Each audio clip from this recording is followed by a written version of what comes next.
ઓમ શાંતિ. ઈશ્વરનો સત્ય પરિચય. લેખક છે ડૉક્ટર નાનુભાઈ દલવાડી. ઈશ્વર એક છે, સર્વ મનુષ્ય આત્માઓના પિતા છે.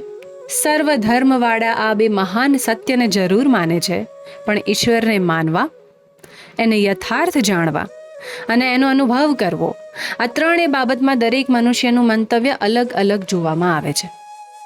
એને કારણે દરેક મનુષ્યના ઈશ્વર ભગવાન અલગ જોવામાં આવે છે. જેટલા મનુષ્ય એટલા ભગવાન, એવું થઈ ગયું છે. ઈશ્વર સર્વના પિતા છે. આપણે સર્વ મનુષ્ય આત્માઓ ભાઈ ભાઈ છીએ. એનો અર્થ મનુષ્યના જડ શરીરના પિતા તો અલગ હોય છે, પણ આપણી ચૈતન્ય આત્માના પિતા, વિશ્વની સર્વ આત્માઓના પરમપિતા, પરમ આત્મા એક છે. જેવું બાળક એવા જ પિતા હોવા જરૂરી છે. એટલે આત્માના સત્ય પરિચય વગર પરમાત્માનો સત્ય પરિચય પ્રાપ્ત થવો અસંભવ છે. આધ્યાત્મિક જ્ઞાન કહે છે કે આત્મા એક અતિ સૂક્ષ્મ અણુથી પણ સૂક્ષ્મ જ્યોતિ સ્વરૂપ શક્તિ છે. આપણા સ્થૂલ નેત્રોથી એને જોઈ શકતા નથી. જેને દિવ્ય ચક્ષનું વરદાન હોય તે જોઈ શકે છે, પણ આત્મા જોવાની વસ્તુ નથી. જ્ઞાન નેત્રથી જાણવાની અને એના ગુણોનો અનુભવ કરવાનો છે. જ્ઞાન, પવિત્રતા, શાંતિ, પ્રેમ, સુખ, આનંદ અને શક્તિ. આત્મા અજર, અમર, અવિનાશી છે. પરમાત્માના સત્ય પરિચય માટે ફક્ત એના સ્વરૂપને જાણવું મહત્વનું છે.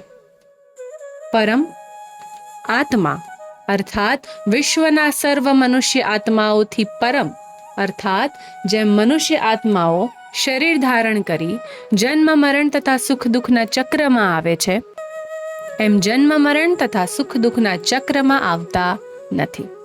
અજર, અમર, અવિનાશી છે. એમની મહિમામાં એમને સત ચિત આનંદ સ્વરૂપ સત્યમ શિવમ સુંદરમ કહેવામાં આવે છે. સત અર્થાત સત્ય, ચિત અર્થાત ચૈતન્ય અને આનંદ સ્વરૂપ સત્યનો અર્થ થાય છે. અવિનાશી, અપરિવર્તનશીલ અને સત્ય જ્ઞાન પ્રદાન કરવાવાળા, જે જ્ઞાન સર્વ ધર્મ માન્ય હોય. શિવમ અર્થાત કલ્યાણકારી, સર્વનું કલ્યાણ જ કરે.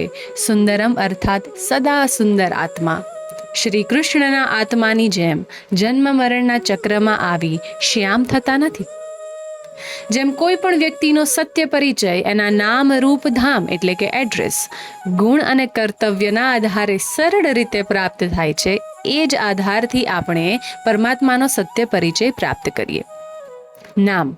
એમનું યથાર્થ નામ શિવ અર્થાત કલ્યાણકારી પ્રસિદ્ધ છે. મનુષ્યોને આત્મા, બ્રહ્મા, વિષ્ણુ, શંકરને દેવતાય નમઃ કહેવામાં આવે છે, જ્યારે શિવને પરમાત્માય નમઃ કહેવામાં આવે છે. જન્મ મરણના ચક્રમાં આવતા નથી, એટલે એમનું નામ સદા શિવ રહે છે, બદલાતું નથી. શિવના અનેક મંદિરોને જુદા નામ આપવામાં આવ્યા છે. એ એમના ગુણ અને કર્તવ્યના આધાર ઉપર આપવામાં આવ્યા છે. શિવના જેટલા પણ મંદિરો છે, એમના નામની પાછળ ઈશ્વર નાથ જ સિદ્ધ કરે છે કે એ જ ઈશ્વર છે. રૂપ.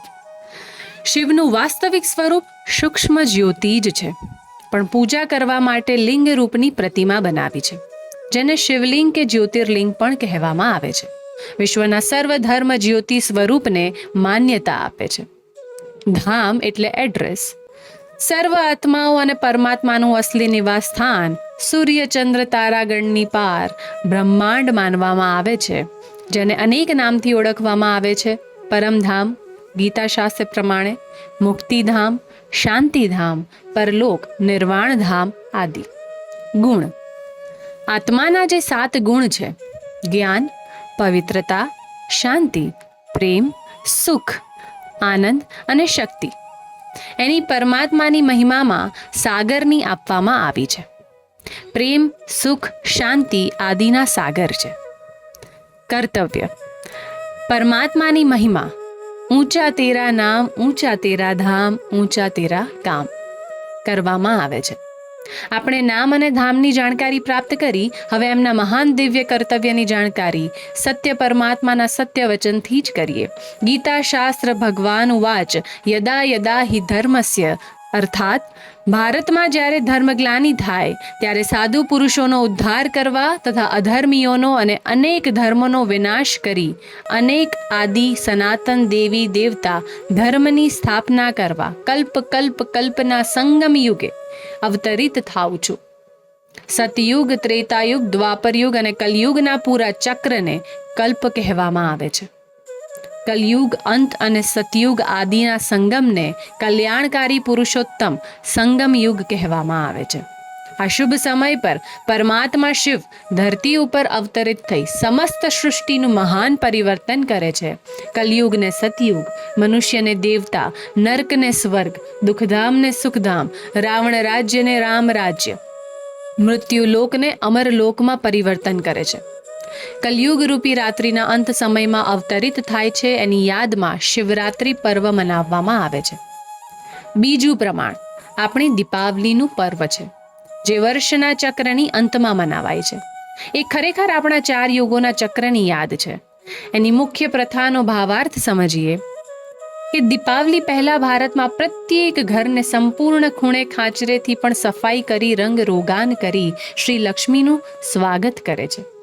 કુદરતી આપદા પોતાનું રુદ્ર સ્વરૂપ ધારણ કરી સર્વ સૃષ્ટિની સફાઈ કરે છે, જેમાં શ્રી લક્ષ્મી, શ્રી નારાયણનું સતયુગમાં રાજ્ય શરૂ થાય.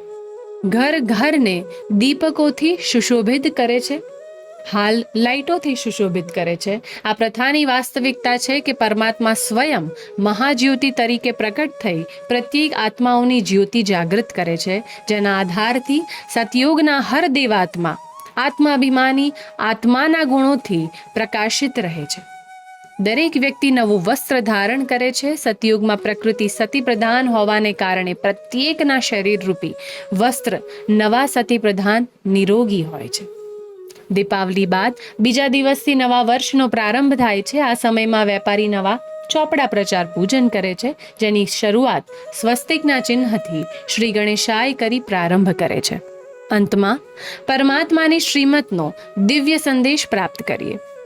ગીતા શાસ્ત્ર ભગવાન ઉવાચ સર્વધર્માની પરિત્યજ્ય, અર્થાત હે અર્જુન, દેહ સહિત દેહના સર્વ ધર્મોને ભૂલ સ્વયંને આત્મનિશ્ચય કરી મુજ પરમાત્માને યાદ કર, તો હું યોગ અગ્નિથી તારા સર્વ પાપ ભસ્મ કરીશ.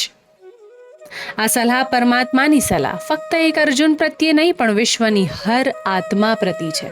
પ્રત્યેક મનુષ્ય સ્વયંને હે અર્જુન માની સ્વયંને આત્મનિશ્ચય કરી પરમાત્મા સાથે યોગયુક્ત થઈ પાપોને ભસ્મ કરી આત્માને પાવન બનાવી દૈવી ગુણ ધારણ કરી સ્વ પરિવર્તનથી વિશ્વ પરિવર્તનના પરમાત્માના સતયુગી સ્વર્ગની સ્થાપનાના મહાન કર્તવ્યમાં સહયોગી થાય. એ જ શુભ ભાવના, એ જ શુભકામના. વિશ્વની હર સમસ્યાનું મૂળ કારણ સ્વયંની એટલે કે આત્માની વિસ્મૃતિ, આત્માના પિતા પરમપિતા પરમાત્માની વિસ્મૃતિ અને સમયના ચક્રની વિસ્મૃતિ.